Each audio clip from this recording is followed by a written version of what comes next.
The purpose of the Global CFO Council is to provide an educational and networking forum for senior financial executives in order to share best practices, discuss current financial issues, and to learn about current topics related to the performance of their jobs. Membership is open to senior financial executives including CFOs, financial VPs, and treasurers. We hope that you'll become a member of the Global CFO Council today. To join, please visit the membership tab at globalcfocouncil.com. My little shtick is I don't read your bio. I look on the internet and find interesting information about you before we started. Unfortunately, folks, we got a couple of boring bankers and their internet has been pretty scrubbed, unfortunately. Normally I have pictures, like high school pictures and wedding pictures, all kind of interesting stuff. I got nothing on you people, but I tried. This is what I got, and this may or may not be true. Randy, I'm going to start with you. Vice President, Fraud Prevention and Commercial Payments Product Manager. Is that correct? That is correct. 20 years at Regions. Before that, some stints at AM South, BNY Mellon, and Campus Bank. I had to look up BNY Mellon. It looked like it was internet banking before internet banking was a thing. No, that was Bank of New York Mellon. Yeah. They were brick and mortar. Undergraduate in accounting and marketing from Tuskegee University and a master's of art from Birmingham Southern College. Look like, and we talked about this a little bit before you started, Homer, big fan, representing Birmingham, Alabama and the University of Alabama, big Alabama fan, and certified fraud examiner, certified treasury professional. Is that correct, sir? That is correct. Jeffrey Taylor, can you hear me? Senior Vice President of Fraud and Forensics and Payment Strategy. Been at Regions, a little more of a short timer, only 10 years. Before that, Complete Benefit Alliance in Wachovia. Looks like you got your undergraduate business administration from Freed Hardman University, certified treasury professional, and look like a super volunteer in the community. A couple places that I saw where you volunteer also from, or at least currently living in the Birmingham, Alabama. Some places you volunteer in industry and in the community: Alabama Treasury Management Association and the Bell Center. Look like an amazing organization where you volunteer your time. And we're happy that you're spending some of your time with us. And I'm gonna mute myself, and then Randy, let me see if you can advance the slides right now real quick before, and then I'm gonna mute myself and let you guys go. Super excited. Thank you, Randy, and thank you, Jeff, very much for being our speakers today. Well, Robert, thank you so much. I mean, we are so grateful for the opportunity to have a chance to speak with you and with the council today. Randy and I have the opportunity to do this a lot across our footprint, and it's always great to hear the stories of clients and communicate what we're seeing from an industry standpoint, what we're seeing around fraud. And I think we can all agree that fraud is not going away anytime soon. It continues to be a hot topic. And so it's certainly something that we feel strongly about and are passionate about. So I do want to take a moment, Robert, if I can, just to satisfy the needs of our compliance partners and read this disclaimer that the opinions expressed in this presentation are statements of the speaker's opinion, are intended only for informational purposes, and are not formal opinions of nor binding on Regions Bank, its parent company, Regions Financial Corporation, and their subsidiaries, and any representation to the contrary is expressly disclaimed.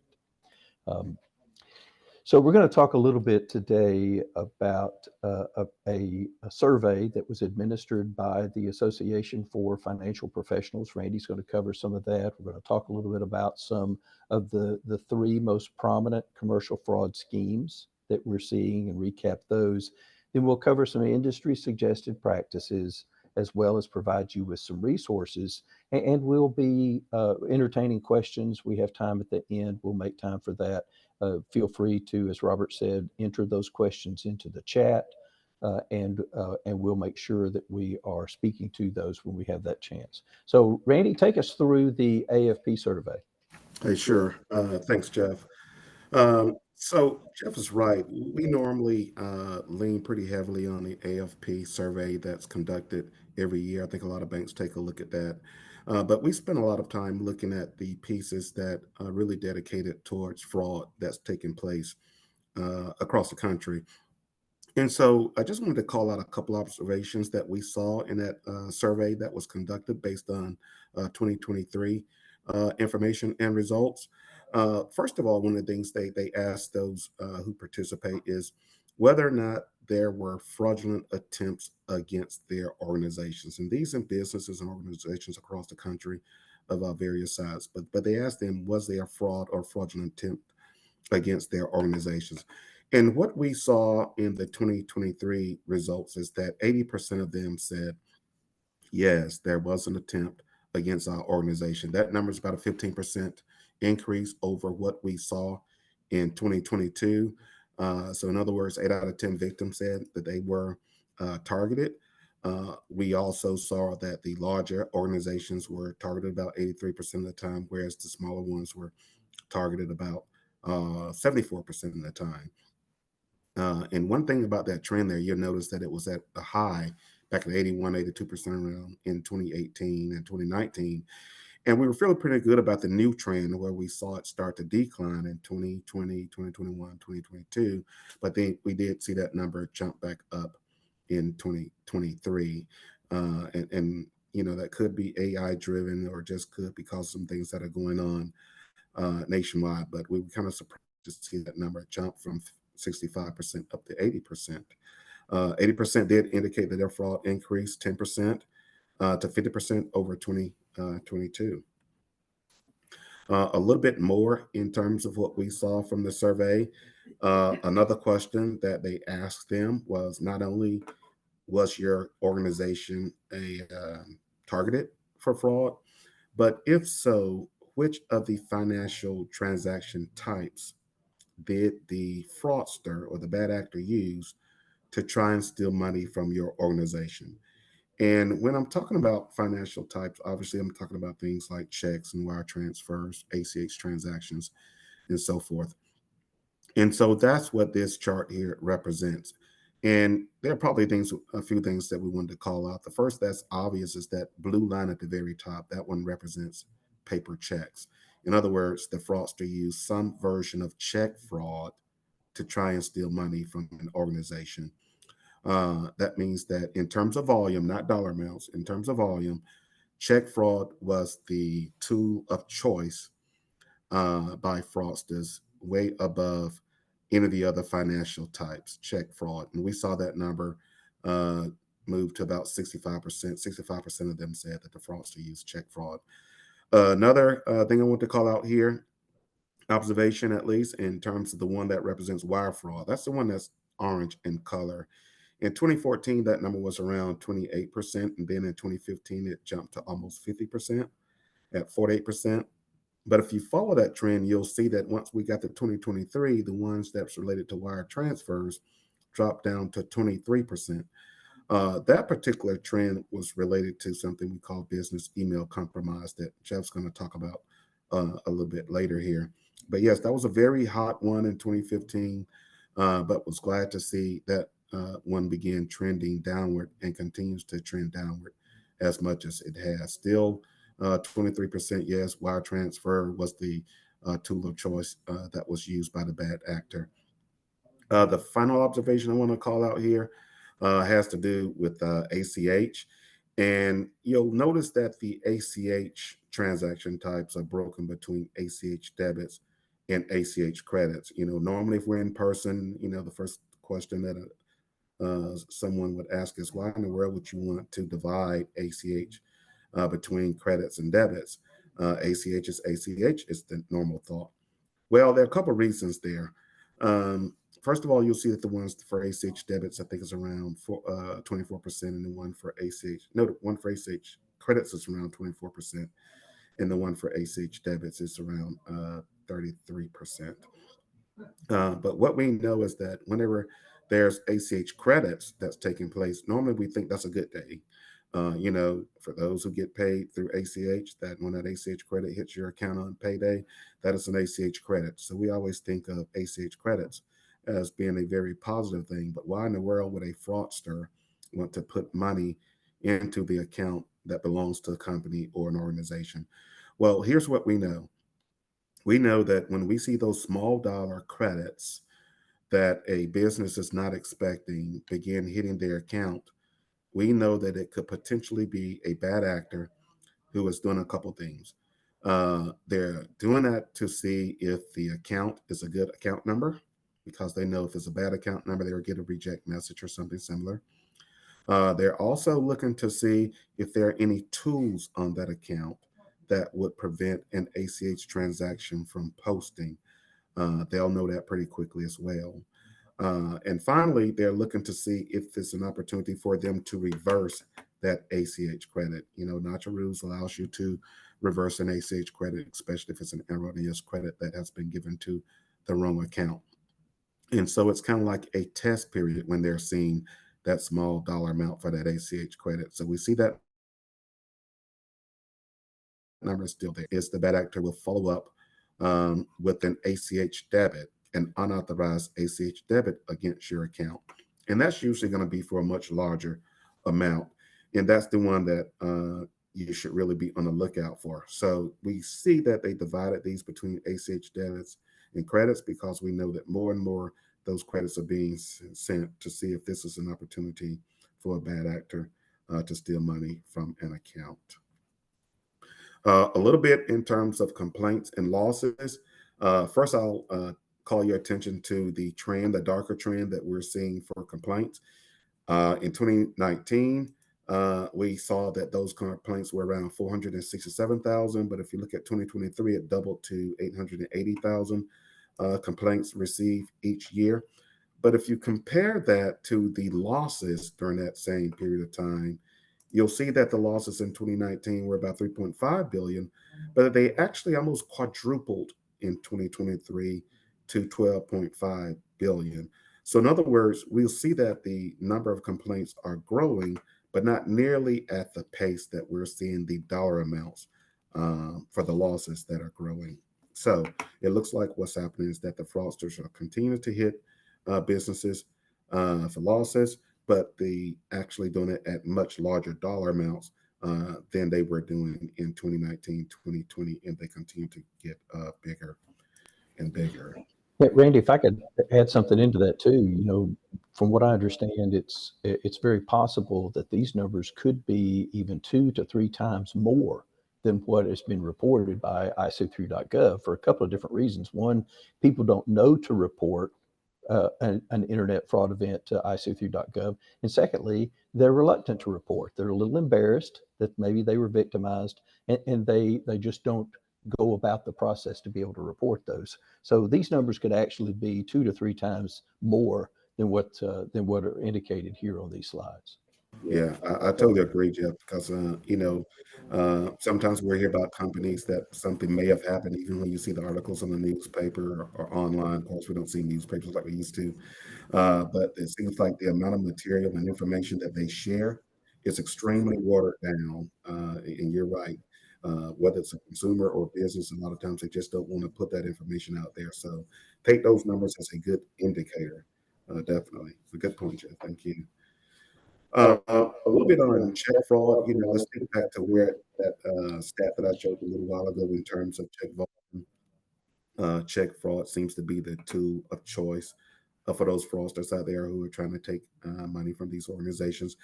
And although we have about 5, different types of check fraud, the most popular 5 at least, I'll just talk about the 2 that we see mostly across the footprint.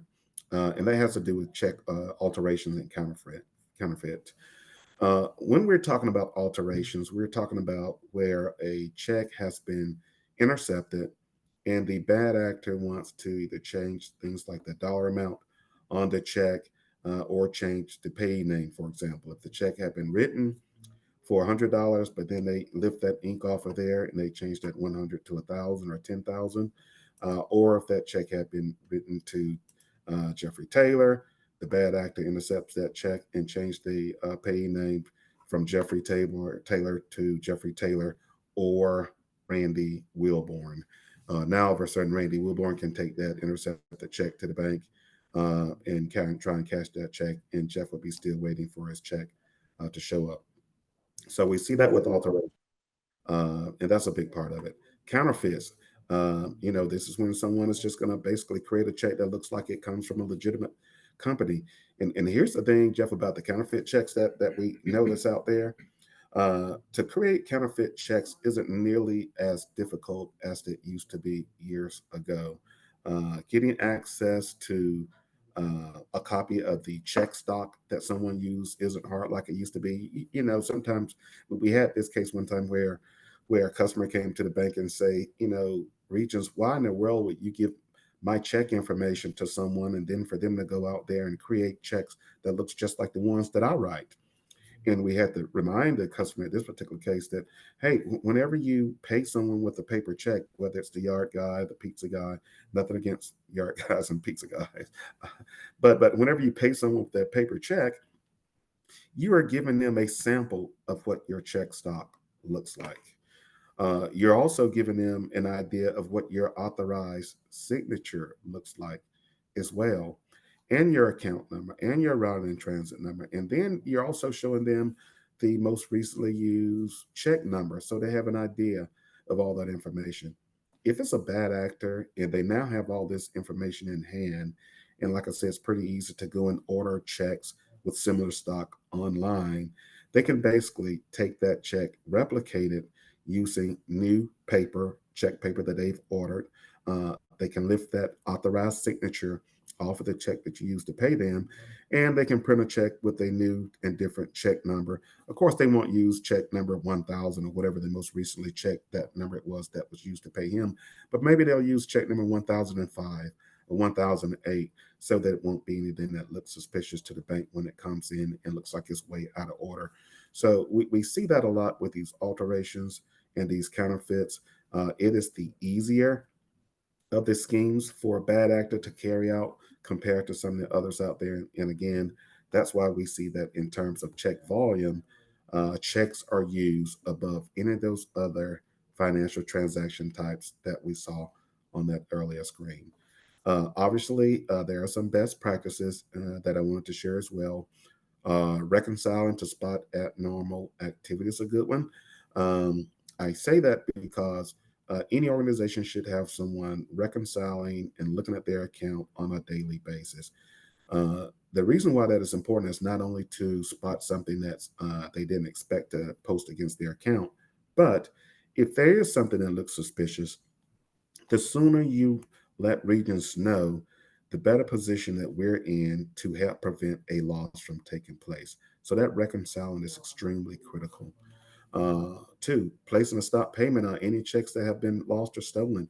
Sometimes an employee may report that their check was lost or stolen, and the company may issue them a replacement check, but they won't place a stop payment on that check that was stolen, and that check could still show up and potentially be cashed at a branch or deposited into another account unless there's a stop payment that placed on that lost or stolen check. Three, converting paper check payments to electronic payments. That's one that I'm very big on because I really like ACH. Using ACH for payments is definitely a better way to go, although there's still some risk there, as we saw on the slide that talks about these statistics, but definitely converting those paper checks to ACH.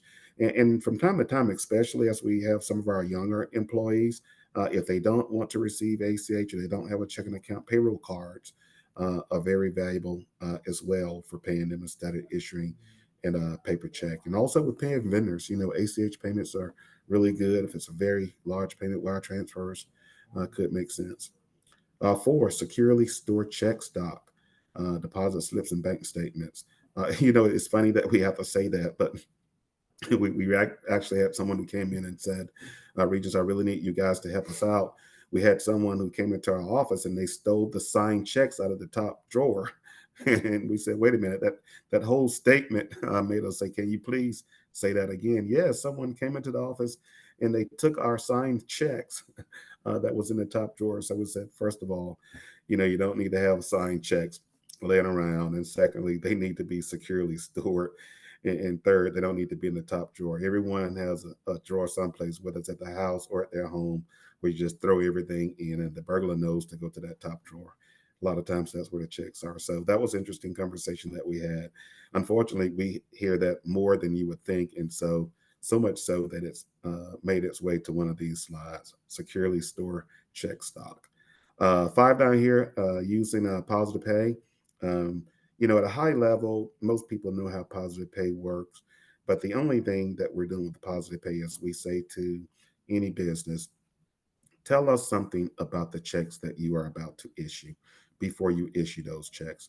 If you give us the dollar amount, if you give us the check number, and you give us the payee name of those checks that you're about to issue, whether they're to a vendor or you're paying employees or the pizza guy, if you tell us about those checks, when those checks come in, we're going to conduct a matching. This is what positive pay does, and it's an industry tool. We're going to make sure that if you said that check was payable to Jeffrey Taylor, but when it comes in, it's made payable to Jeffrey Taylor or Randy Wilborn, we're going to stop that check. Or if you say that that check was made payable for $100, but instead it's presented at Regions, it's now $1,000, we'll stop that check. Same thing with the check number. If you said that check was check number 1,000, but now it's check number 1,010, we're going to stop that check. And when we stop those checks, we will send them to you, and we call those exceptions. And as when we send those exceptions, the positive pay user will then have a chance to look at an image of those checks and say, yeah, this here is a bad check. Do not pay this check. Reject this check. You tell Regions that, and will prevent a loss from taking place. It is a joint effort using positive pay, but it is basically one of the best tools in the industry for helping to prevent check fraud that's out there. Randy, Okay, pause. so I'm going to stop talking. I'm going to toss it over to Jeff to talk a little bit about ransomware and a couple other schemes that we see out there. Randy, can you please hit the hide button? There's a little block that's on the bottom of your screen. It's been covering up some of the bottom of your slides. It says Zoom is sharing. Just hit hide. Thank you. Got it. So thanks for that, Randy. And I would just reinforce one piece of message about check fraud. We have seen such a proliferation of checks stolen from the mail and the utilization of the paper check. We put that paper check into the U.S. Postal Service. There's been so many news stories about Postal Service workers who have been assaulted. Those checks are stolen from them or stolen out of mailboxes. And then the fraudsters take that information to go about perpetrating these other check fraud scams, creating alterations to the check, creating fictitious or counterfeit checks because they've got that information. So it's really important in terms of understanding how does this check fraud, why did we see that 2% increase in companies who had indicated that they were victims of check fraud. So check fraud is the first of the three attack vectors that we wanted to present to you today. The second one is ransomware. And we don't see a lot of ransomware in our portfolio, or at least a lot of ransomware is not reported to us as a financial institution, but we want to always bring it up because ransomware gets a lot of headlines. There's a lot of news about ransomware. A great deal of ransomware attacks occur through phishing. So there's a phishing email that comes to an individual in your organization. That individual clicks on either an embedded link in that email or an attachment to that email, and then that attachment or link downloads malware into their device and then ultimately into your network. That allows the fraudster to what we call a wormhole, but it allows them an entryway past your firewall into your network. And so once they get in, they start surfing around and figuring out what data is there that they might be able to compromise, what information might be valuable enough for them to sell on the dark web, and then how can they then contact you and your company and hold that data and that access to your network for ransom. Oftentimes, the ransom is not really the ultimate goal here. The ultimate goal is that data that they're able to acquire and then being able to monetize that data on the dark web. So, there are so many of these cases. ICEWithyou.gov reported over 2,800 complaints and almost $60 million in losses. And again, I go back to that 2 or 3 times, that those numbers could actually be 2 or 3 times more than what's being reported, just because of that lack of reporting.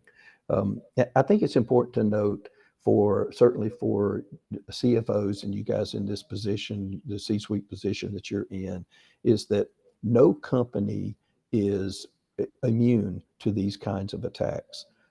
This one and the next one that we're going to talk about, these fraudsters are completely indiscriminate. They don't care about the size of the organization, how big, how small. They don't care about the segment, be it industry, be it manufacturing, be it logistics, be it nonprofit. They don't care. All they're out for is to fund whatever activity they want to fund. So they're either looking for you to pay the ransom, or they're looking for that data that they can monetize on the dark web. We've given a couple of examples here of city governments and systems that have been impacted by ransomware, and these stories are prevalent in the news, and they're things that we see all the time. So, as I said, any segment, government, education, financial services, any of these targets are vulnerable and are potential victims for ransomware. And ransomware continues to increase in volume. So the numbers that you see here from ic3.gov are actually increased as opposed to the previous year in 2022. So let's go to the next slide, Randy. And the third of the 3 attack vectors we want to talk about is business email compromise. And while ransomware, as I said, gets a lot of the headlines around the critical infrastructure that's attacked, or the particular industry and company that's attacked, business email compromise is still the #1 attack vector impacting businesses, large and small, across the United States, and actually even worldwide. We see, according to the AFP survey, 63% of the companies that reported being a victim of business email compromise. While that number is down from 71% in the previous year, the actual dollars involved, this $2.9 billion in losses that were reported in 2023, is up about 10%. So while the companies being impacted are down, the dollars representing those cases are actually increasing. And we see this happen in a number of different ways. It's primarily targeting associates and employees that are in an accounts payable area, a payroll area, a vendor management area, some of those areas where they are able to originate a payment and or make a change to an existing payment.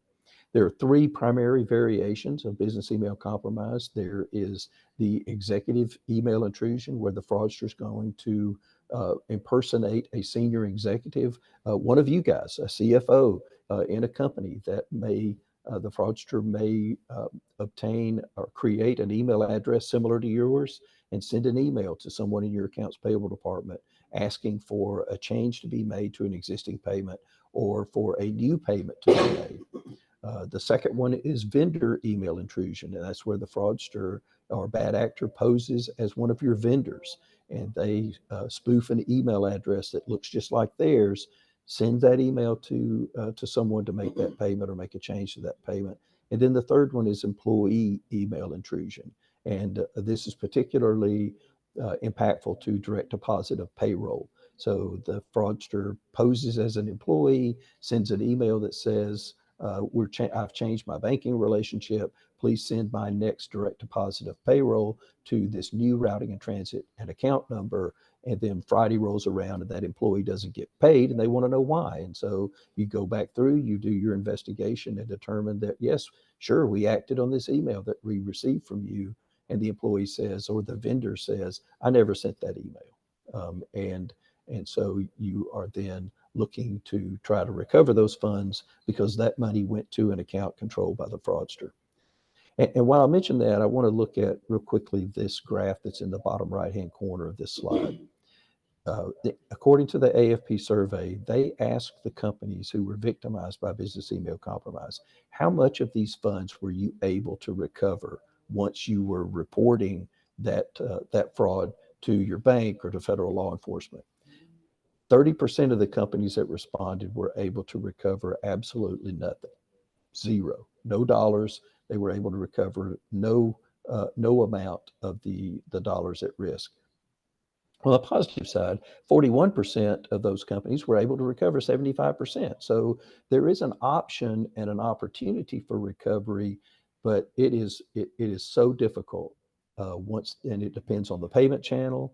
It depends on speed and timing, the importance of the speed by which, as Randy said about check fraud, it's so important that you respond and let us know as quickly as possible.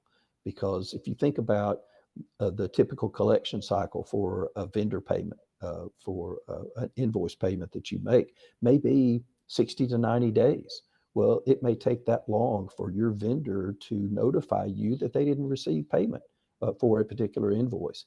Well, by that time, that money is likely out of the country. And the chances of recovery for a transaction like that are pretty slim.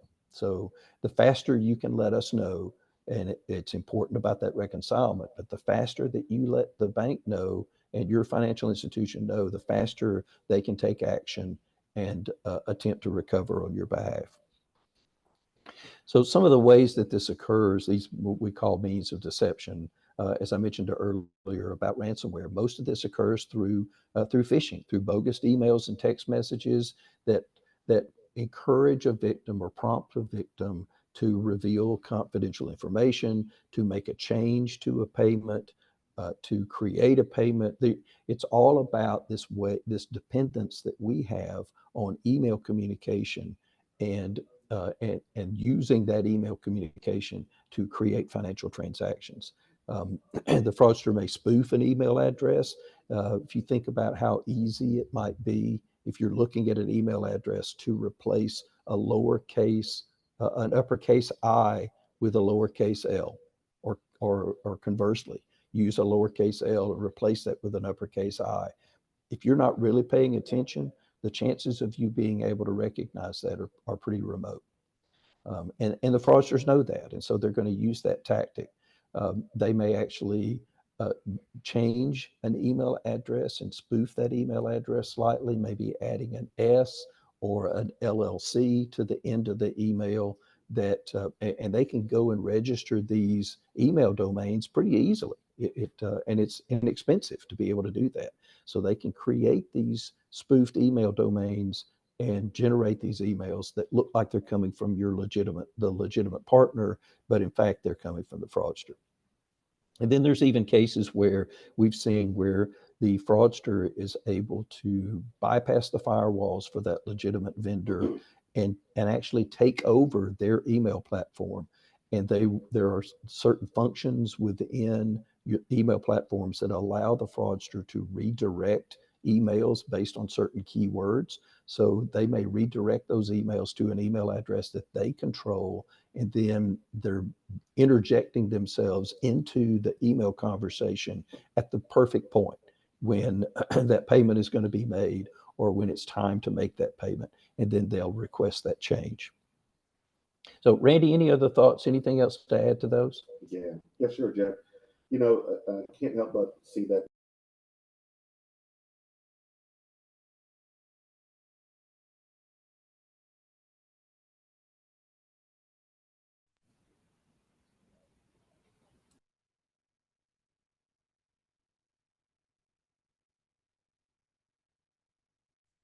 You guys have muted yourselves.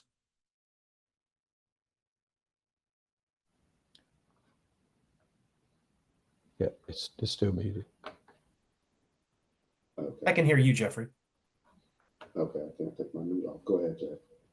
Okay. Yeah, I think what Randy was going to talk about was just how the phishing emails occur and how that happens.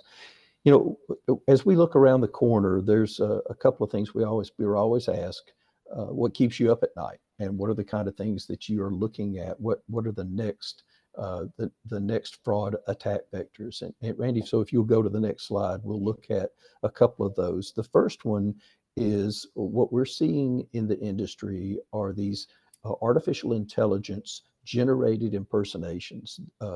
They're deep fake audio and deep fake video. And so what the bad actors are able to do is that they're able to capture audio and video clips and then create an audio file that they may send to someone to ask for a payment to be made, or even to create a conversation that they're having through this deepfake audio and deepfake video.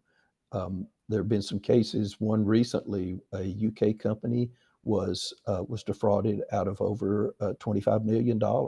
That the individual was participating in what he thought was a legitimate digital conversation, just like what we're having today. And come to find out, all of the images of the participants were deepfake video, and he was the only legitimate person involved in the video, and he was instructed to create payments for $25 million. And of course, he thought it was his boss asking him to do that, his CFO asking him to do it, and so he made that payment. And of course, that payment was going to a fraudster. We see a lot of the use today of ChatGPT to generate communications. In years past, you would receive an email maybe, and the wording would be obviously broken English, letters would be transposed, words misspelt, sentence structure wasn't good, and so it was easy to recognize those. Well, today the fraudsters using ChatGPT are able to create perfect English speaking emails, and so it makes it much more difficult to detect that some of these scams are actually coming from a fraudster and not legitimate. The second thing that we see is this trusted partner and imposter scam, where the fraudster will spoof a telephone number of your trusted partner, or they will create text messages. They can spoof websites and create search engine ads that will cause a person to who maybe uses their search engine to access their banking platform. And we certainly never recommend that you do that. Don't use your search engine to access your banking platform. Make sure that you bookmark the proper URL for that banking platform, or create an icon shortcut on your desktop to be able to go to that platform. Because what happens is that when you do that search engine, when you use your search engine, the fraudsters have paid for search engine optimization. And so they have a sponsored ad that's at the top of the list. And when you click on that sponsored ad, it will take you to a spoofed website that looks exactly like your legitimate login website. And they're instructing you to enter your user ID and password. Once they have that information, they've got the keys to the kingdom. And so they are then able to impersonate you and log into your online banking platform or your commercial banking platform to be able to create payments and determine or act as you in managing your resources. The third one is, of course, as we mentioned, business email compromise. The key factor here, the key to success for fraudsters, is it relies on human interaction and participation. Some human has to act on that email or text message to be able to then create that payment. So it's really important to consider all the different things that you need. And so we talk about, in the next slide, Randy, we talk about that education and awareness are keys to prevention. We firmly believe that. And so we provide, these are some questions that you can ask yourself as you're thinking about your controls and the ways that you have the compliance controls and the things, the payments controls that you have embedded into your company's process. And then we provide, on the next slide, these 3 industry suggested practices. The first of which is one that we call guard your house. And it's working with your IT partner, your information technology partner, to create a vulnerability assessment. Look at what you're doing today. Look at your portfolio, look at your firewalls, look at your systems, and determine where are you vulnerable. And you work with that IT department to create the right firewall protocols, to create the ways that you need to protect yourself, and determine that you've got the right protections in place. You want to make sure that you're regularly patching and updating your security systems, and then make sure that you are, to avoid being a victim of ransomware, you want to make sure that you have your critical data backed up online, and that you have that partitioned in a way that it makes it more difficult for the fraudster to get to. Maybe it requires an additional authentication or dual control to be able to get to that portion of your network. And then, of course, requiring the use of secure passwords and multi-factor authentication. Randy, I don't know if you've got the mute thing satisfied where you can talk about passwords or the fraud prevention tools. Are you able to hear me now? Yeah, it looks like on my end it seems that I'm working, but it's not on. Go ahead. Well, I think Robert said he could hear you. Oh, can he? Sure. Let me at least mention something about the password piece of it there. You know, we used to always require and at least recommend that users use 8 to 10 digits alphanumeric passwords. And then we went to a point where we said, instead of using just passwords that long, let's use passphrases. You know, your favorite Bible verse or whoever your team that you're rooting for, maybe something like that. But much longer than just 8 or 10 users. We've seen cases where customers would have concerns about logging into 10 or 12 different banking accounts and keeping up with those. They would actually have an Excel spreadsheet where they would list all those usernames and passwords. Then they'd put a password on the Excel spreadsheet. Then they'd print that spreadsheet out and they'd post it right on their cubicle wall. And so the point is, it's good to have a good strategy, but it's better to have an even better execution when it comes to passwords. That's exactly right. But it is important to have good passphrases, in my opinion, instead of passwords. Yeah.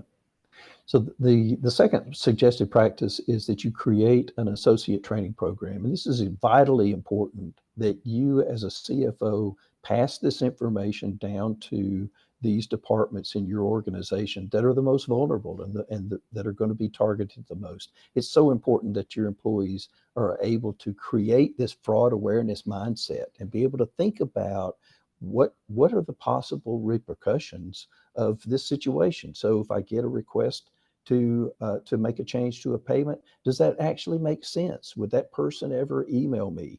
Would that person make a change to their banking relationship? You know, if they're domiciled in South Carolina, why would they change their banking relationship to a bank in the state of Washington, or California? It's just probably not going to happen, but you have to think through those kind of things and be able to understand, does this make sense or not? And it's important and incumbent upon the employee, because they're your first line of defense when these kind of situations occur.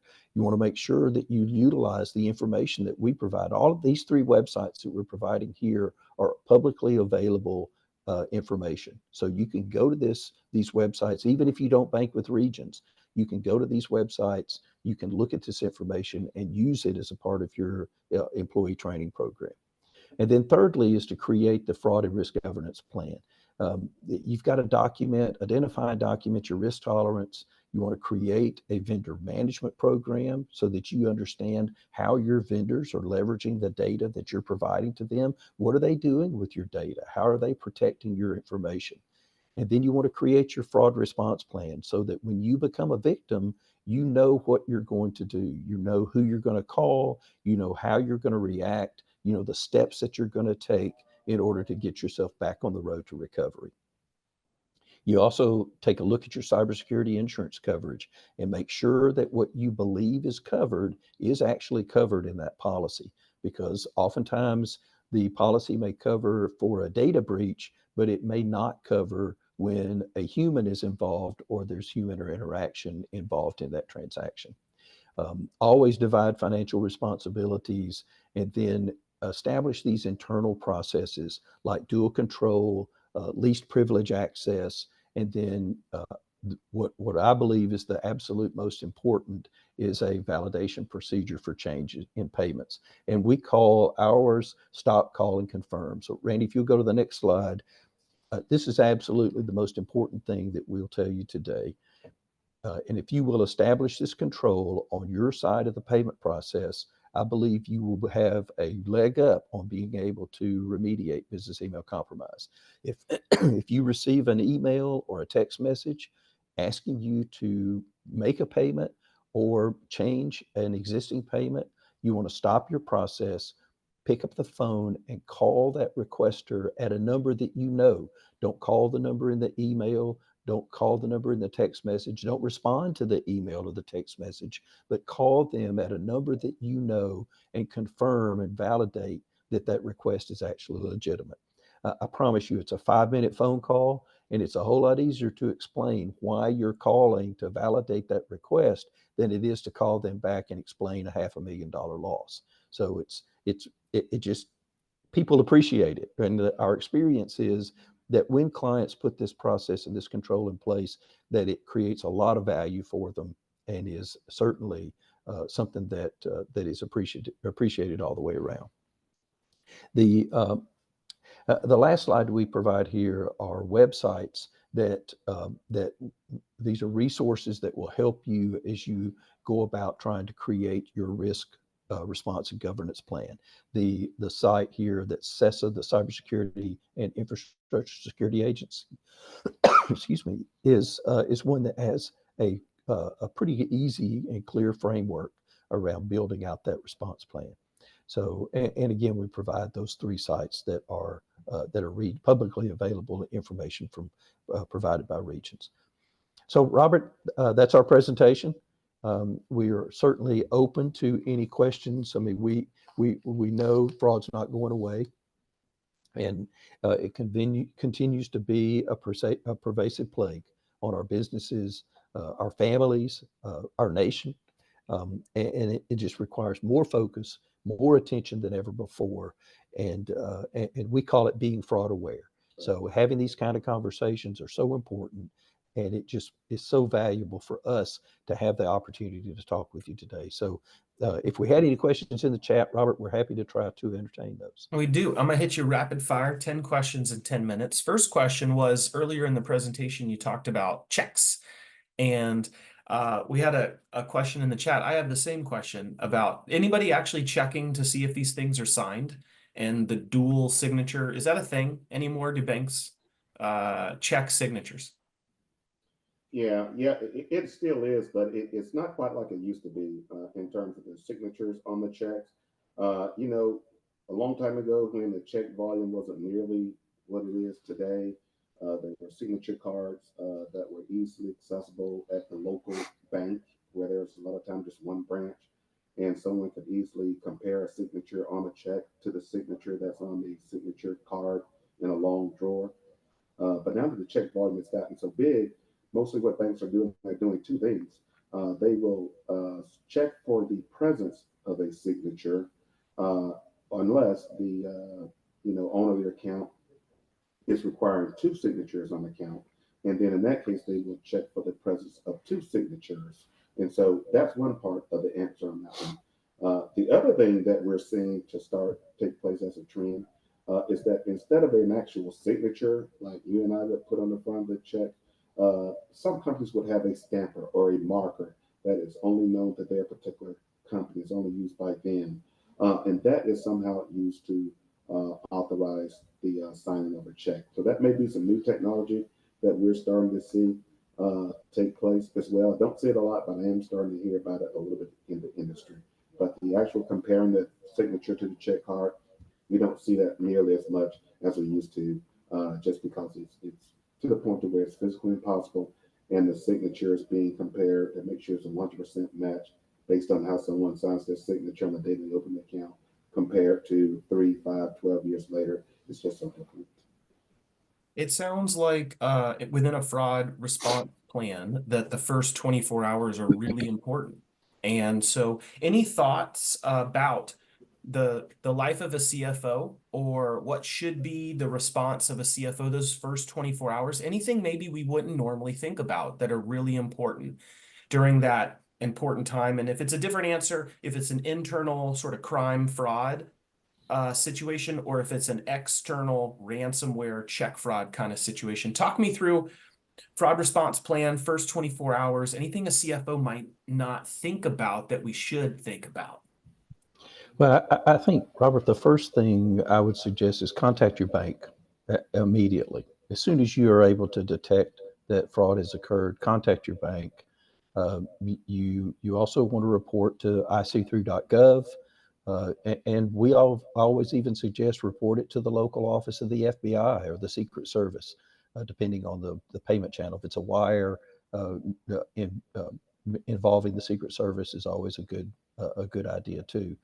And we don't always think about the Secret Service. We think about other law enforcement, maybe the sheriff's office or something like that. And we always just say the faster you can let us know, the faster you can act once you determine that you have been a victim, the greater the likelihood that we can get involved and try to help out. Many of our CFOs are small or mid-sized firms. Maybe we don't have the IT horsepower necessary for some of the things on that checklist, and we might have a third party that we use, or maybe we're reviewing third parties for consideration. Any tips or tricks or things to include when we're considering maybe a third party fraud audit assessment, or we're thinking about hiring a third party for real-time alerts? Any thoughts for those smaller firms that are partnering with somebody, things for them to consider? Yeah, I mean, I've actually run a smaller firm, and we had that conversation with our IT partner. We did not have an internal partner, and it's amazing when you have that conversation, the light bulbs that go off above their head, that they're thinking, oh, this guy knows what he's talking about, and he's asking the right questions, because the IT company is responsible for your firewall in most of those cases. And so when you start asking them about what ports are being used, what ports are closed, how are we protecting our data and our information, then they partner with you and become more aligned with you in that protection mode. So it's just important to have that partnership and have that conversation, so that your IT vendor knows what you need from them, and then if they don't have the expertise to be able to provide you what you need, they need to get the expertise to help you protect your company.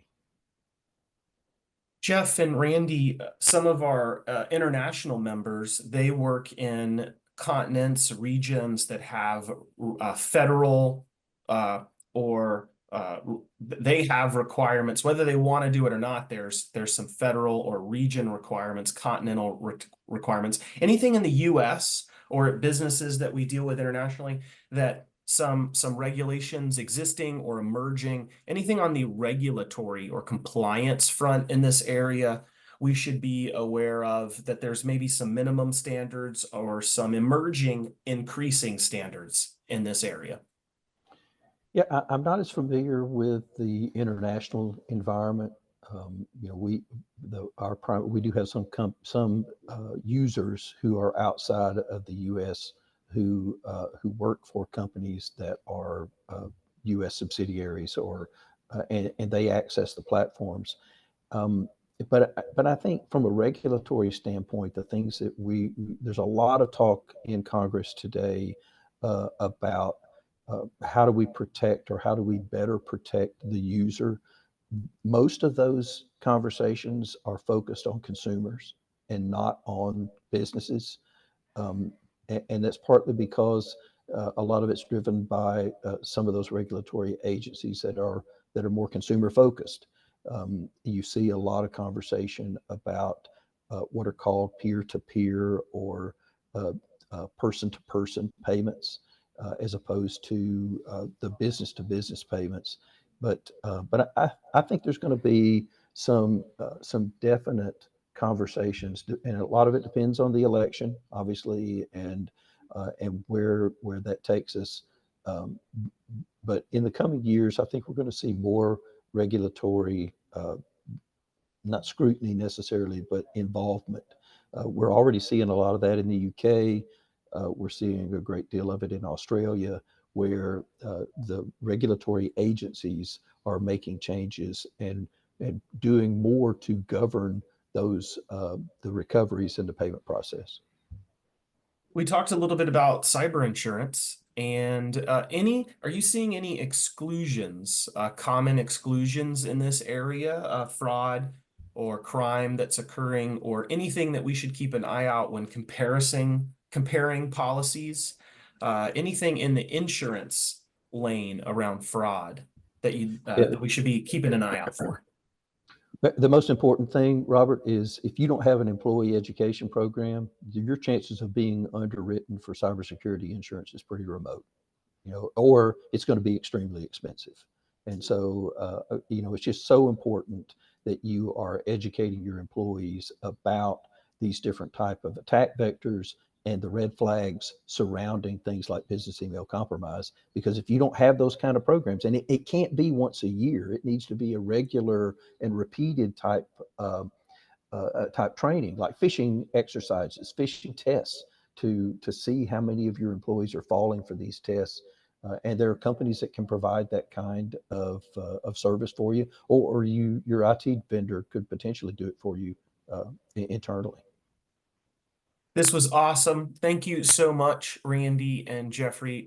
Learned a ton, took a ton of notes. I think I loved just the last 3 or 4 slides. What a great takeaway. I can print those out, have one conversation with the IT leaders, another conversation with my accounting leadership team. Great talking points. I really appreciate bringing those resources, and I'll share the entire deck with all the members so that they can take a look at it. And great reminders here. I took some notes around how important it is to be reconciling these things daily, but I also thought I need the accounting team member who's doing it to know to notify me if there's any irregularities. Don't wait till the end of the week to say, here are the 7 discrepancies that I found. So I got to follow up there as an action item. Stop payments on lost and stolen checks. I think we're doing that, but that's a great thing. I haven't asked about that in 5 years. I need to make sure, I need to trust but verify. Positive pay, love that. How simple is that? It's a great tool. Thank you for that great reminder. And then I wrote, you brought a great point for us to remember here. Executives are the #1 target. They're coming after us, folks. We need to be diligent. Accounting's #2, HR is probably #3. So we can solve like 80–90% of the problems just by not being the problem, or go talk to the CEO and the head of sales. So stop clicking on links. So great reminder. And I also, I'm going to share something that, hey, if you're traveling and you're posting something on social media about traveling, Jeff and Randy mentioned it, the scammers used to be pretty low tech, and they're getting high tech. And there are literally alerts scraping social media to find out when Robert Bendetti or you are traveling. And then like literal red, yellow, greening your account that, hey, we should go try to scam where Robert works because he just posted he's about to go speak at a conference. So they're getting sophisticated, folks. Don't post stuff on LinkedIn, or remind your team before you travel, hey, I'm about to travel, and I would never ask you to pay anyone quickly. I actually make a joke about it. When I start a company and when I travel, hey, I don't want to pay anybody. I don't want to even pay payroll. I don't want to pay your pay, my pay, nobody's pay. And if I ever, quote unquote, I ever tell you to pay somebody or pay somebody fast, I have been kidnapped or it is a bot. All right.